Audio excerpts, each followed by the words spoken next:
Hello students, आज का आपका टॉपिक है इसमें सेल्स ऑफ गुड्स एक्ट 1930। यह आज का आपका इसमें सेकंड लेक्चर है।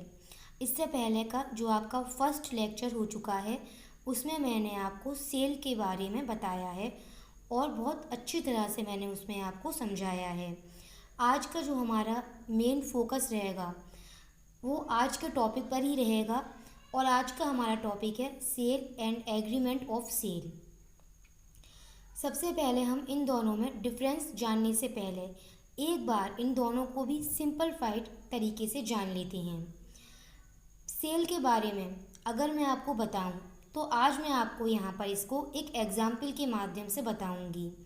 सपोज़ करिए ए और बी दो पार्टी हैं जिसमें ए के पास एक वॉल क्लॉक है। जो ए है वो एक वॉल क्लॉक का मालिक है, ओनर है। यहाँ पर ए और बी में यह तय होता है कि ए अपनी वॉल क्लॉक बी को 5,000 रुपये में बेचता है और बी भी यहाँ पर एग्री कर जाता है उसकी वॉल क्लॉक 5,000 रुपये में ख़रीदने के लिए। यहाँ पर हम इस प्रोसेस को सेल कहते हैं। क्योंकि यहाँ पर ए और बी दो पार्टी हैं, सेलर और बायर। वॉल क्लॉक एक मूवेबल प्रॉपर्टी हो गई। यहाँ पर जो ओनरशिप है वॉल क्लॉक की वो बी को इमीडिएटली ट्रांसफ़र हो रही है और बायर के द्वारा कंसिडरेशन के रूप में 5,000 रुपये फॉर अ प्राइस ए को दिए जा रहे हैं। यहाँ पर हम इसको सेल के रूप में जानते हैं क्योंकि हम ये अच्छी तरह से जानते हैं कि सेल में कौन कौन से एसेंशियल होने चाहिए। ऑफकोर्सली वहाँ पर दो पार्टीज़ होनी चाहिए, बायर और सेलर। वहाँ पर गुड्स होने चाहिए, मूवेबल गुड्स जिन्हें कहते हैं, और वहाँ पर ट्रांसफ़र द ओनरशिप होना चाहिए जो कि हमारे इस वाले एग्जाम्पल में हो भी रहा है, और फॉर प्राइस जिसको हम मनी के रूप में, कंसीडरेशन के रूप में भी जानते हैं। इसलिए यहाँ पर जो मैंने अभी आपको एग्जाम्पल दिया था वो सेल का ही माना जाएगा। अब हम बात करेंगे एग्रीमेंट ऑफ सेल की, जिसको यहाँ पर डिफ़ाइन करा गया है सेक्शन 4 सब सेक्शन 3 में डिफ़ाइन करा गया है इसे। सबसे पहले मैं एक बार एग्रीमेंट टू सेल की डेफिनेशन बताती हूँ आपको।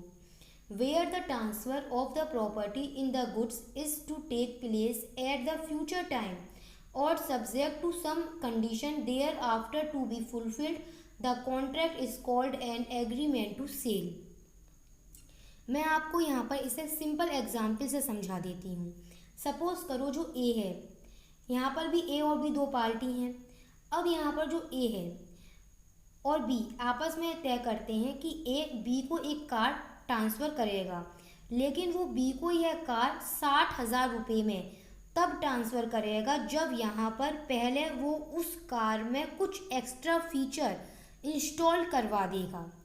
यहाँ पर आपको एक बात तो समझ में आ रही होगी कि अभी हमने जो एग्रीमेंट टू सेल की डेफिनेशन रीड करी थी वो क्या कह रही थी कि जो इसकी डेफिनेशन थी वो हमें क्या बता रही थी कि फ्यूचर टाइम में जो ट्रांसफ़र ऑफ प्रॉपर्टी है यानी कि जो ओनरशिप है वो फ्यूचर टाइम में दी जाती है या फिर कुछ कंडीशंस के फुलफिल्ड होने पर ट्रांसफ़र की जाती है।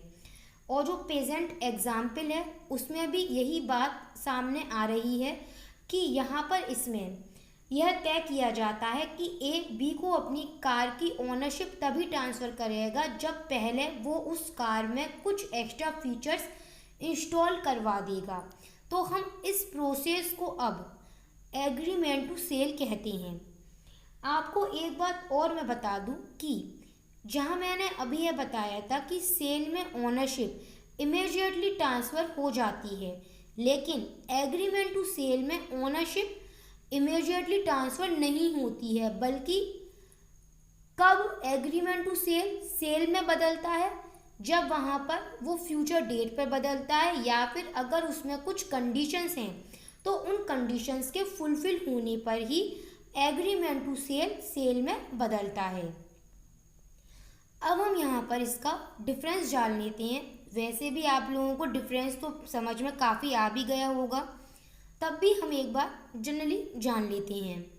भाई सबसे पहला डिफरेंस बिटवीन सेल और एग्रीमेंट टू सेल में यह होता है ओनरशिप का, क्योंकि ओनरशिप तो सेल में इमीडिएटली ट्रांसफ़र हो जाती है, लेकिन एग्रीमेंट टू सेल में ओनरशिप फ्यूचर डेट पर ट्रांसफ़र होती है।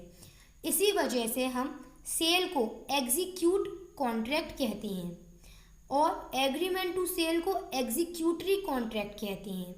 हम सभी पहले भी कॉन्ट्रैक्ट एक्ट इससे पहले कंप्लीट कर चुके हैं, जिसमें हम यह जान चुके थे कि एग्जीक्यूट कॉन्ट्रैक्ट कौन से होते हैं।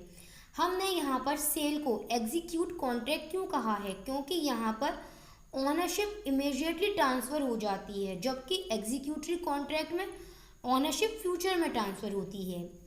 एक और डिफरेंस आता है बिटवीन सेल और एग्रीमेंट टू सेल में, वो डिफरेंस आता है रिस्क का,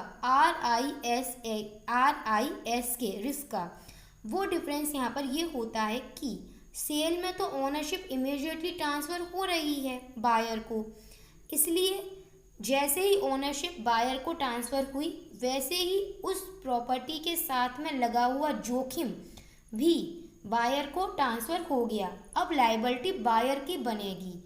पर on the other hand agreement to sell में तो ओनरशिप अभी बायर को ट्रांसफ़र ही नहीं हो रही है, वो तो फ्यूचर में होगी। इसका मतलब प्रेजेंट में ओनरशिप अभी भी सेलर के पास ही है। इसका मतलब यह है कि जोखिम अभी भी सेलर ही वहन करेगा, अभी भी यहाँ पर लायबिलिटी सेलर की ही मानी जाएगी एग्रीमेंट टू सेल में। एक और डिफरेंस देख लेते हैं हम इसके बीच में।